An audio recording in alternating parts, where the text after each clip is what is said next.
Welcome everyone. Welcome to another preview. This is MetalCanyon, and we'll be checking out a game by Bulwark Studios called Warhammer 40,000 Mechanicus. There's been quite a few Warhammer games in the past few years, and, some have been a hit, some have been a miss. I especially enjoyed, Dawn of War 2, Total War Warhammer. I really enjoyed Space Marine all those years ago. That was a fun shoot 'em up. And, like I said, also been quite a few misses here and there, but we're going to see whether Warhammer 40,000 Mechanicus is a good one or not. Here's a spoiler, it's very good. Well, darn it, I spoiled the entire video now, haven't I? Alright, without further ado, let's continue the game. This is our ship, by the way, and apparently, I'm a big... I love the Warhammer universes, but I don't really know that much about them. I've mostly just played the games. I don't, I'm not a huge... buff as far as its worlds go and stories, but yeah, apparently this is one of the biggest ships in the Imperium, and the Mechanicus have it. All right, let's continue the game.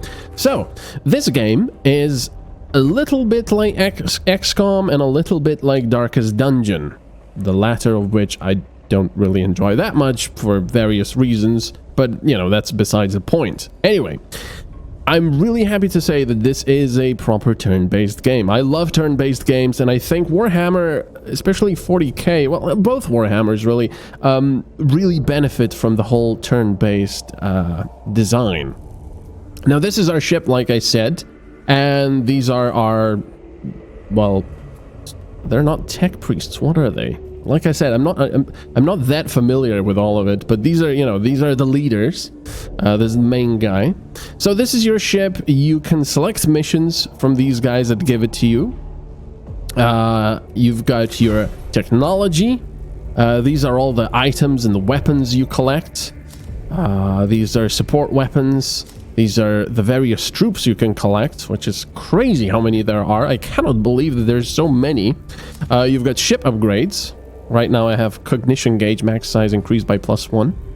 And you've got canticles, which are... This is quite interesting. These are basically achievements. There's a lot of them, like complete 10 missions. The regular stuff. But as you gain an achievement, or a canticle, I think I'm pronouncing that right, it actually becomes a usable one-time per mission, card, I suppose. So... For example, when you go on a mission, you can take the Cant of the Craft, level 3, which means that the next physical attack will deal +9 physical damage when you use it, but you can only use it once per mission, except in very, rare circumstances where you can use some kind of a ability or something. And then you've got your cohorts. So here are my 2 troops that I do have available. These are all expendable. These guys are melee, these guys are, have rifles, and they have been a huge help lately. Here's something I need to say before we continue. I haven't played this game too much, only like a couple of, maybe 3 hours, for 2 reasons. One, I wanted to make a preview because this game is coming out tonight, and 2, I did not want to spoil too much because this game is bloody fantastic right now. I'm enjoying it so much. I know I've kind of spoiled the whole preview, but you'll see. The game is very polished. These are my 2 guys, you could say soldiers in XCOM, for example, my tech priests. I've already quite, outfit them. There's only 2, of course, and, these are probably pretty low-level things that I've put on them, but this is all I have at the moment. Now, the really cool thing is, they have their ranks, rank 13, they have their health. This guy has 16 health, and he's got energy armor too. There's 2 types, physical and energy armor. I'll tell you more about that later, but let me just show you. This is something I really love in games, in RPG games. The fact that you can outfit your, people with whatever you want. It's really cool. And the really nice thing is something I really enjoy in these types of games. Everything is visual. So if you take this off, look, that one is gone. If you take this one off, it's gone. Everything is visual. There you go. That claw is gone in the middle. I love that. I really do love that. All right, I need the curatio claw back, and I want the macro stubborn. Here. Now you've got a limited amount of slots over here, but also some of these weapons, for example this one, the Omnissiah axe, requires, it's down there by the person icon, it says augment requirement 2 wrenches, which means we have 3 available, so I could put this one here. In fact, why did I not do that? Okay, 46. What? How do I have so much? Oh, I have, because I've ranked him up. Okay, that's cool. So he's now not only got 2 ranged weapons, also a melee weapon. So that's pretty cool. Now, when you level your guys up, I started with the Dominus for him. You've got all these classes, quote-unquote, but I suppose they are classes, but you can mix and match however much you like. You need to spend Blackstone, which is over here, which you collect on missions, to buy upgrades. So, for example, if I wanted to buy this next upgrade, I don't have enough Blackstone. The next upgrade is actually 390, so this keeps going up as you rank up. So, the first thing you need to do is get an ability, whether, you know, passive or active, and then get an augment slot. Then ability, augment slot. Ability, you know, it's a ping pong for all of these. And the abilities are, you know, self-explanatory. They're either passive buffs or, like this one, which is +4 range for ranged weapons, which is very nice. Or they're active ones. For example, this one heals 1 target for 3 HP, Distant Prayers. And the augment slots not only give you, well, actually, they give you various buffs, like +3 to HP max and +1 energy armor, which is very nice. So these, you know, the guys don't get more health by leveling up. I believe they don't. They get more by being equipped with all these mechanical body parts, which is pretty cool. You see that this guy does not even have legs. I've taken his legs off and put this on him. Dominus leg augments. But he's got everything Dominus except this one, which is the Tech Auxilium head augment, because I prefer it. It's kind of cool looking as well. But this one was what he had before. There you go. I really like the fact that they are so, you know, customizable. So anyway, I'm, you know, dallying too much. Right, so let's go to the missions. Let me show you how missions work. The bread and butter of the game. So you select a mission. Let's see. Okay, so these are the rewards that we will get. Servitors level 2, some Blackstone, and of course what kind of enemies we'll be facing, and also the difficulty. As far as difficulty goes, I know I'm... The hell is this? What? That's kind of weird. Can I actually select which one I want? Oh, interesting. He's got 2 missions for us. I see. Okay, I didn't have that before. And we've got Kepra. I really like her. Everyone, you know, she seems to be some sort of a servant to these guys, and everyone's just sort of like, do what I said, blah, blah, blah. I kind of feel bad for her, but she's got some pretty good missions. And in fact, I'm going to do this one because it's easy. A unit of Skitarii, I think that's Skitarii, escorting a topographical surveying device, has become trapped in the tomb of Agrolek. Subdomina Kepra has requested a cohort reach the unit and save the Oculus Topographus. Alright, let's launch this mission. So, we now have this little shuttle, the dropship, and we will select which people we will take on our mission. So right now, of course, I only have these 2 tech priests. I'll take my... this is my attacker, and this is my sort of healer, but of course, you know, he can do a lot of damage as well. And I will take... I won't take any servitors, I'll just take... No, I'll take a servitor because it's free, and I'll take 3 of these Skitarii vanguards because they are very powerful and very good. And these are my canticles. You know, you can take 3 on a mission, and they're 1 use per mission. 6 physical damage. I've got better. This could be done better, this part, because you have to scroll through them, and when you have a lot of them, you know, it takes a while. Oh, the next 6 attacks will ignore all armor. That's not bad.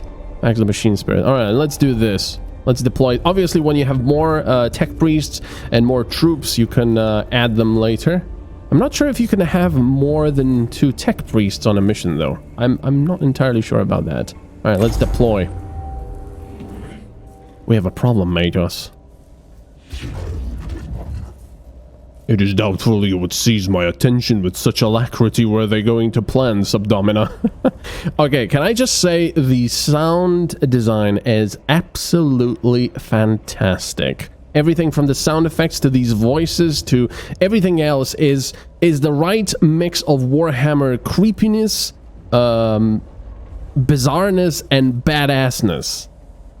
You know, it's so awesome. They don't actually. There's one instance where one of the characters has actually spoken. Otherwise, it's all this. And I kind of like this. At first, I was, oh, it's not voiced, but then it's really badass. All right. One of my Scitarii units is escorting an Oculus topographist to produce fuller interior scans of the tomb of Agrolek. They have become bogged down by Necron attacks and are cut off. They will surely perish if they do not get immediate support. Man, he sounds badass. And the Oculus. It will be lost too, and yes, I am aware it is worth a lot more than any of my soldiers' lives. Alright, so off to the mission we go. I have to say that the game is very, very polished. The last communications from the Scitarii said they were under heavy fire and trying to prepare a defensive position. Since then, they've gone dark. They're either dead or the architecture of the tomb is interfering with their comms again. Both possibilities reduce the percentage chances of the Oculus topographist being recovered. Which is why I need your tech priests on this, Magus. We need to move with speed and a hell of a lot of firepower. That I can supply. We advance immediately. You can see that they're really, you know, they're pretty much a machine at this point. They're still sort of human. Yes, Magus. Thank you, Magus. Or Magus? I don't know. Magus, probably. Alright, so this is my deployment number 7. This game is hard, or can be very unforgiving, because I'm not very experienced. Oh god, there's 3 fights waiting, and probably another one. Oh man, this is gonna be interesting. So, this is the part where it's kind of like, a dungeon crawler. You have your units over here, and you select which room you would like to go to, because all of these are underground. These are the Necron temples, or, you know, tombs, pretty much. And you have to make choices in pretty much each of the rooms. You get bad effects, positive effects, you collect blackstone and so on. So let's see, we are going to start here and go here, here, here. Should I go? No, I'll go like this, I'll go down here. So let's see what awaits us over here. It's one of the Oculus Topographicus beacons. It deploys them to help it scan an area. It could already have started mapping the tomb. There could be more nearby if you think it's worth finding them. Alright, a deployable beacon lies at an intersection of passageways. So, this is what you'll be doing whenever you're not fighting on a mission. You'll have certain choices, you know, and you'll be presented with a problem. So, forsake for the mission. Do not search for more beacons. The data they might contain is not worth holding up the mission. The beacon trap, the Necrons might be interested in the beacon too. Booby trap it to punish the Necrons for their inquisitiveness. Or forage beacon data. Search for more beacons and recover them. The data within them might be valuable. Now, obviously, here is the tomb's awake level. Now, each tomb when you enter is not aware of your presence, but as soon as you do something bad, for example, if this were to go bad, if I were to take too long, it will become aware of us, and the awareness level will start increasing as we go, making the Necrons more and more difficult. You'll see. Let's forage beacon for the data. Great.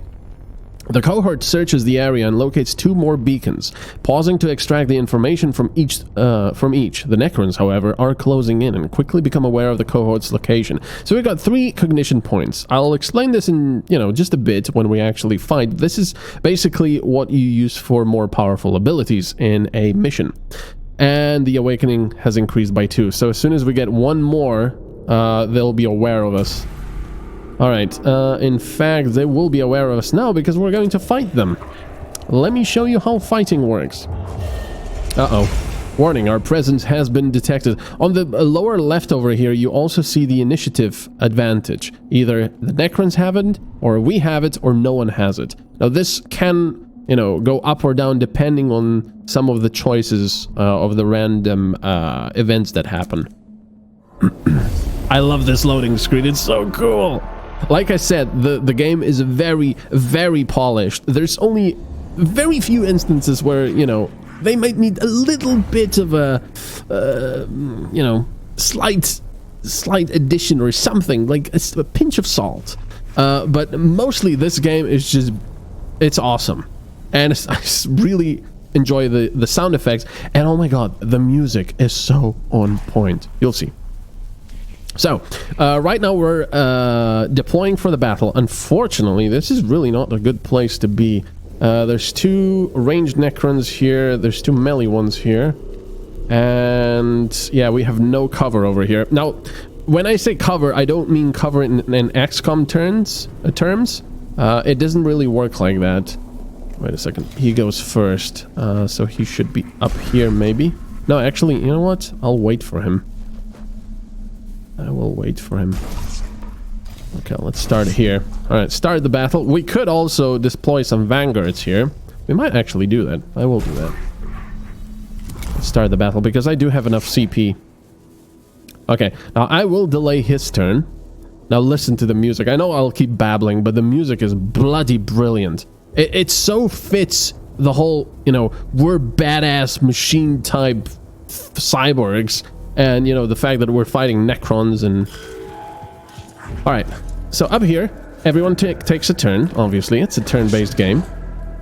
This Necron will move as well, but whoa, the range is insane. I know I gave him some abilities to increase his range, but bloody hell. Now, we don't know what sort of stats these guys are, which is why we'll use a Servo Skull, which is on a 2 turn cooldown, which will collect 1 cognition point, which is nice, reveal the enemy statistics, and because I have a skill, it'll also deal 1 damage.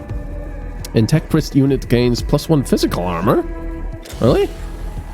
Well, that's something new. Alright, let's reveal. There we go. It does deals 1 damage. We know that it has 6 health maximum and no armor. And wow, we did get... Wait, that wasn't physical, was it? It was. Wow, okay. That's pretty good. Alright, so now we know that we can just shoot, because these are physical damage weapons. I had energy ones before, but these are physical. You know what? I know I said this is awesome, but you need to hear me. Babble. Alright, so the cool thing is, unlike in XCOM, you can do as many actions as you want with your units. You can fire all your weapons, you can use your axe if you're in melee range, you can use all the, you know, the curative items, everything you want, as long as you have CP points. Of course, these don't use CP points, nor do these Curatio Mechadendrite. So, you know, we can fire this guy, which will do 2 to 4 damage. The visual effects are beautiful. I love them. Now, when we take this guy down, it won't actually kill it or destroy it. Because these are Necrons, they start reviving. It'll take 3 turns, but as the tomb gets more and more awake or you know, aware of our presence, this can go down to even instant. So it's not very nice. Right, I could move forward, but I'm not gonna, because we have so much crazy range. I'm just gonna end the turn here. Now, these towers over here also give you CP points if you scan them. Now, this is my Skitarii Vanguard. He's got a lot of range as well. And actually, I'm gonna go for this guy, because any damage now will destroy this one. Well, not destroy it, but make it teleport away. It's pretty much dead at that point. So I'm going to go for this guy. I don't know its stats, but I'm going to go for the damage anyway. Look at that. That's so awesome. The music. I love the fact that they used organs. It's so cool. Alright, so let's use the Servo Skull.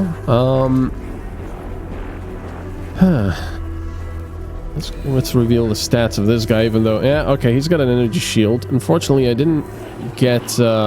the tower here. I probably should have done that, because I only have 1 CP, but that's okay. So, let's get rid of this guy. Oh, it's a... Ooh. Very low range on this one. Okay. That's not a huge deal. So they've got a limited movement range. I've used all of my movement for this tech priest now, but I can still move, you know, again as much if I use 1 CP. Now I don't want to. I'm just gonna kill this guy. There we go. We get 1 cognition, because I believe he's got a skill where he gets cognition when he kills enemies. And we're gonna go for this one. Now, the damage that you deal is slightly randomized. You can see it'll deal 2 to 4 damage.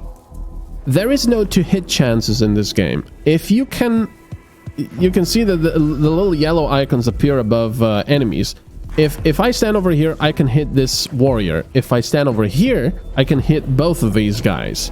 If you can hit something and you attack it, you will hit. There is no ifs or buts. However, the way the damage can be mitigated is with this armor. I've got 1 physical armor and 2 energy armor. So if I were to, you know, attack myself, if that was possible, I would only do 1 to 3 damage because I have 1 physical armor. And because this guy has energy armor, he will not be, you know, resisting this damage at all. If I'm very lucky, I might actually take him out by doing 4 damage or a critical. 3 damage. Not bad. Alright, there's nothing else we can do here. I can do benediction, but that's... no. Alright, now we can warp in more reinforcements if we want it. In fact, I will do that. Just so I don't take too much damage, because the damage you take, if you don't heal it, it'll stay like that for the rest of the mission, and after the mission, where you will have to pay Blackstone to have them repaired and healed up. Okay, so I've got my... wait, you're going again? I'm confused. I'm babbling too much. Alright, so let's take this guy out. And we need to hit him again. You might have also noticed these little red bars. Each of the weapons, including the axes, you know, the melee weapons, have a machine spirit embedded in them. It's a Warhammer 40k thing. Basically, what it means that the more you use a weapon, the more it charges up this machine spirit. And when it's up to full, the next time I use this, the machine spirit has been charged, which means that instead of doing 2 to 4 damage, it'll do 3 to 5 damage. And on some weapons, this can increase a lot. For example, on the power axe, it increases by quite a lot. So that's quite nice. Let's get rid of this guy. Now remember, I know I've said that this game can be very difficult and unforgiving, which is true. I've had my ass handed to me a couple of times. But right now, I am pretty well equipped. And I do know a little bit about mechanics now. Mechanicus. So, you know, instead of just going forward over there, I'm going to be a little bit more careful. Now, the interesting thing is you don't want to, you know, take too much time on any of these combat missions. I can get over there for 100 Blackstone. That would be quite nice. I usually try to get those. You know, I could just stand behind here and, you know, take them all out. Ooh, easy, right? But if I do that, the awake level might increase. And I don't want to do that at this stage of the mission. It might get not nice. Because all the rest of the fights will be quite difficult afterwards. Man, the sound, the voices are so badass. I love it. I was honestly very, very surprised by this game.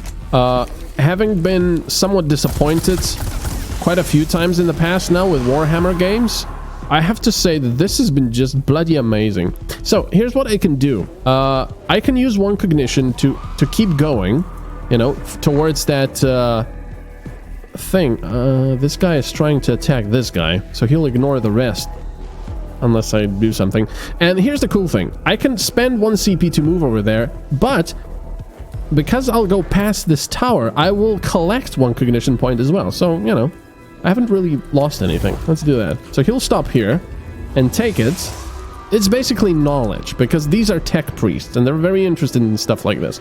I could spend another 1 to go over there, but I won't. Because, you know, the 2 CPs will stay there for the other combat missions as well.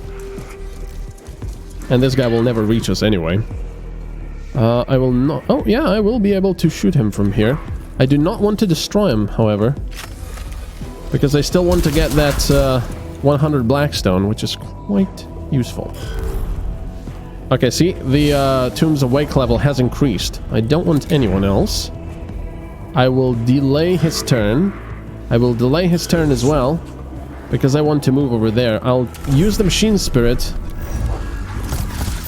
I mean, you know, you don't have a choice to use it or not. And I will move over here to use this console, get the 100 Blackstone. This does not cost any actions, like I said, which is quite refreshing, to be honest. There we go, lovely little effect. And now we just have to kill all enemies, and I think we're still in range, right? Oh, lots of cognition. Oh yeah, of course, we didn't have to because he was out of commission anyway. Nice. All Xeno life forms purged, so we get some extra Blackstone, not just from the, you know, thing. Oh, we've also reduced the awakening. I haven't seen that before. That's nice. Okay, so you know, this is how missions go. Warning: our presence has been detected. There we go. Look at that. Not a good sign for it to have become separated. Perhaps it was damaged by enemy fire. In any case, it might contain some useful data. Malfunctioning servo skull drifts around this chamber, trailing sparks. It looks like one that accompanied the units escorting the Oculus Topographica. Retrieve, extract the data medium chip and leave the skull itself behind. It may have become contaminated with Xeno's data. Acquire, recover the servo skull and return it to this Adeptus Mechanicus for recycling. Or Sastus? I'm not sure. Secure, search the chamber before trying to recover the servo skulls.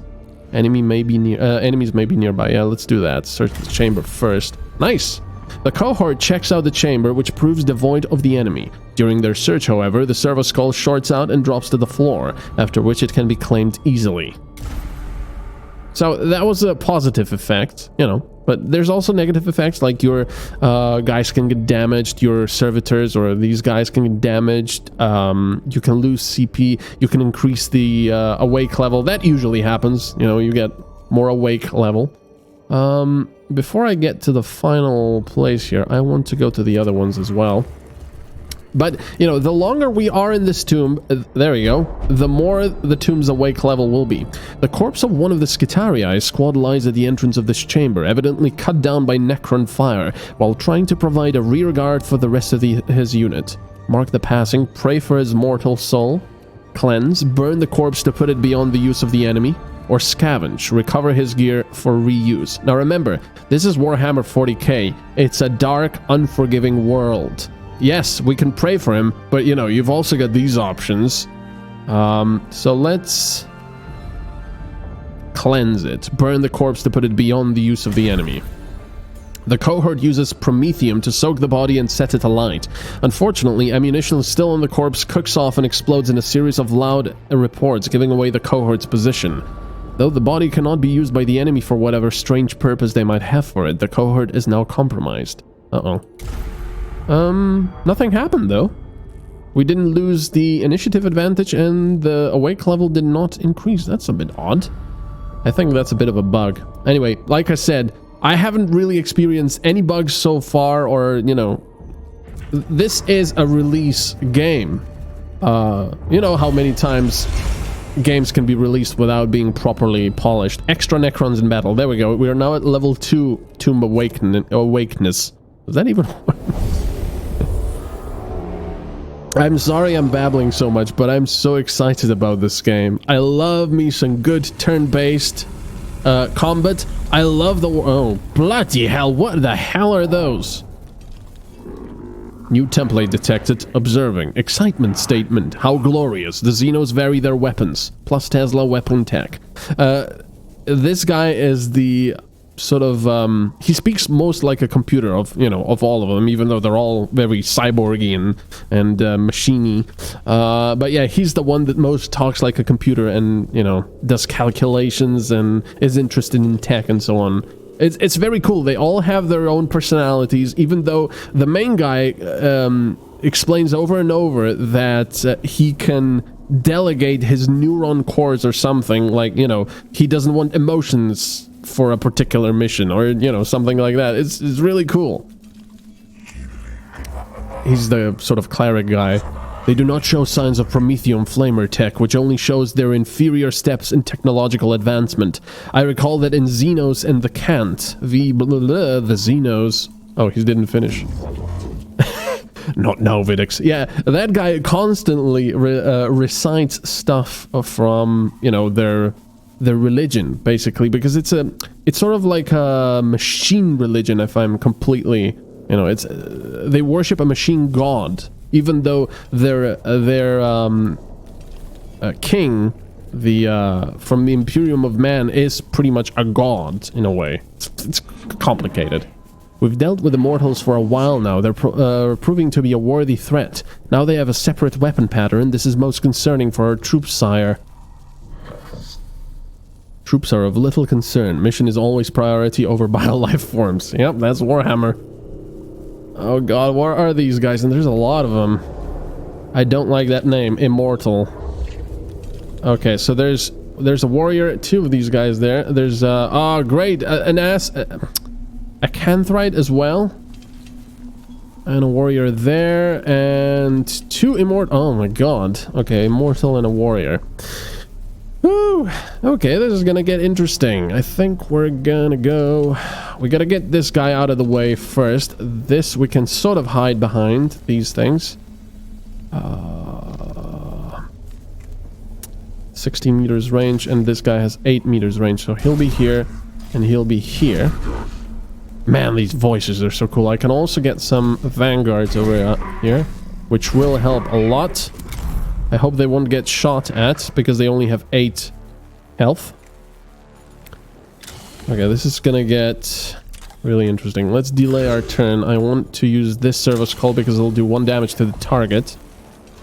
Okay, he's got no protection. Okay, that's good. That's good. Yeah, but there's quite a few various enemies. I mean, I barely scratched the game, and I'm already, you know, meeting... What is this? 4 different enemy types, I think? Maybe 5? I think it's 4. I love it. I love it. And they're all, you know, different challenges, different types. The sniper guy was particularly interesting so far. All right, let's try to get this guy first. Man, this is so cool. Ooh, 4 damage. Very nice. Yeah, let's do this. Oh, I love this music that's playing right now. And again, 4 damage. Okay, this guy will move first, then my vanguard. Excellent. And then it would be that guy, but that's good. We're gonna take him out. We can also move in and melee him, but I don't want to do that just yet. I think I'll just stay over here for now. Yeah. Man, I want the soundtrack to this game. It is just fantastic. Ah, darn it, there's that rubble. I cannot move over there. Oh, that's not a great position, unfortunately. Okay, let's get him. Now, if we were to crit, we would destroy it immediately, you know, instead of just incapacitating him. Or it. Okay, 2 turns, that's fine. Now, what do these guys do? Oh, sorry, I thought it was 2 immortals. That looks like a bloody machine gun of some sort. Oh, God. Ow. Ow. Oh, only 1 damage because of the 3 energy armor. Nice. It is also possible to do 0 damage, by the way. And I believe this guy has the auto repair, which means that he will repair 1 health every turn. Look at that. You can zoom in. Look at how cool that is. Yeah, that's... Oh, no, that's the acid. Okay. Look at how cool that is. No, I think... No, he doesn't have the repair. This guy has the repair. Okay. I could do this, but this is a lot of damage potential, and I cannot shoot this guy because my tech priest is in the way. In fact, I cannot really shoot anyone here, except this one. I can delay my turn, though. Who's next? Him. And then it's the end of the turn anyway, so, yep, I just gotta do it. Nice, that one's gone. So yeah, now that I have a lot better equipment and I know, you know, what's what with the mechanics of the game, it's not so bad anymore. But I still have to be careful. Okay, too out of range. That's not good. I could move over here to hit him.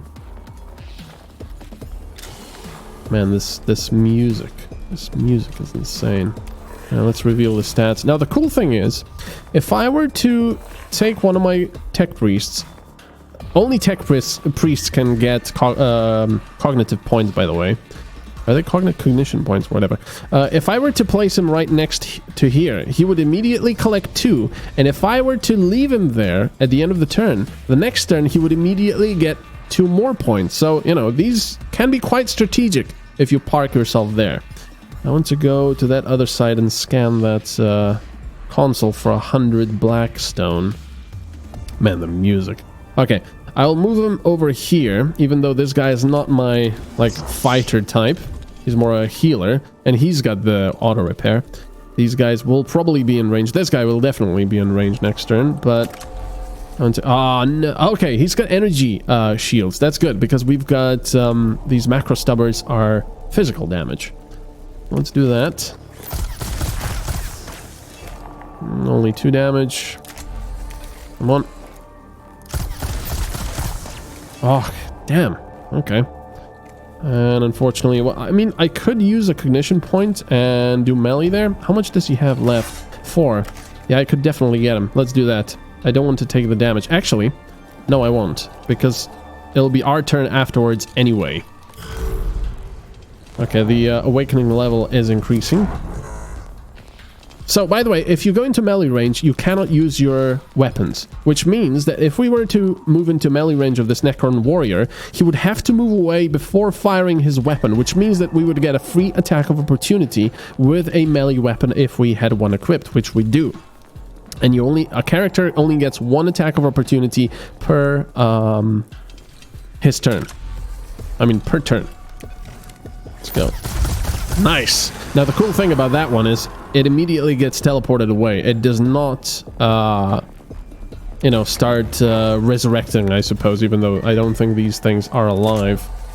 Okay, we're gonna wait over here. We're gonna go for that thing, and I think we're all gonna go there. Whoa, the range on this guy. I love it.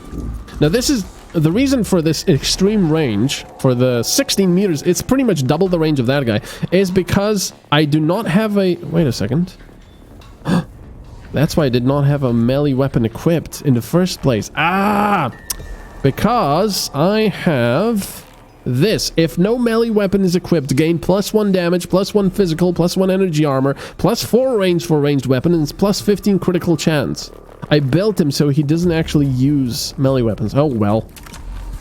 Okay, let's go for this guy, even though I don't know how much damage I'll do and whether he has any physical armor. But my servo skulls are on a cooldown. Man, I love the effects. Ooh, very nice. I love the effects on this game. So pretty. Okay, let's keep moving. Man, so badass. Ouch, acid. That's not a problem. Healing is quite cheap in a way. You cannot heal a lot per turn. Of course, I can with these guys because everything they have is pretty much healing stuff. But you know, everything is on a cooldown. It's not a case of having to use some sort of a limited... Wait a second, I'm actually going to delay my turn so that other guy can move. Uh-oh. Uh-oh. Not good. Ow!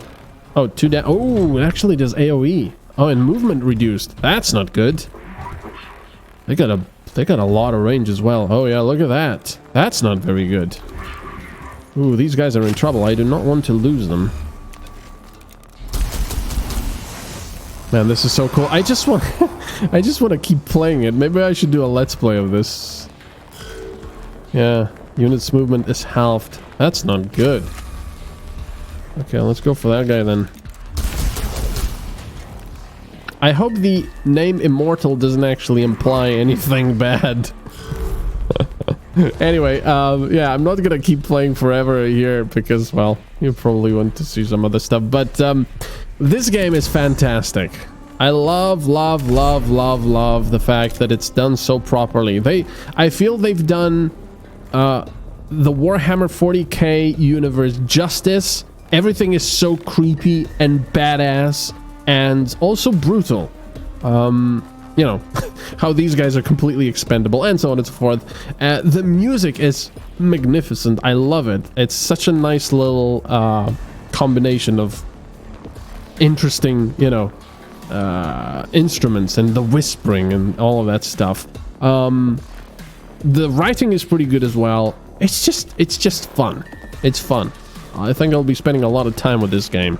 So yeah, thank you so much for watching this little preview of Warhammer 40k Mechanicus. Like I said, when this video is live, the game will be also released on Steam. So link is down below. I hope you've enjoyed this. Let me know down in the comments below what you thought about the game and the preview, and I'll see you next time, maybe in a let's play of this. Let me know if you want it. Check out my Patreon and leave a like if you haven't yet. Have a good one. Bye bye.